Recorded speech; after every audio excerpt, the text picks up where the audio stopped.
मुक्ते, जाऊ दे त्याला. जाऊ दे म्हणजे कसा जाऊ देऊ गुरुदादा? अरे हाच माझा दादा ज्यानं मला गीता सार शिकवलं.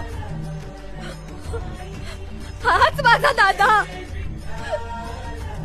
आई बनला, बाप बनला आणि आता मूर्ख करून चाललाय. गुरुदादा अरे या सगुण रूपाचा त्याग तरी कसा करू रे मी? या सगुण रूपाचं दर्शन कसं त्यागू?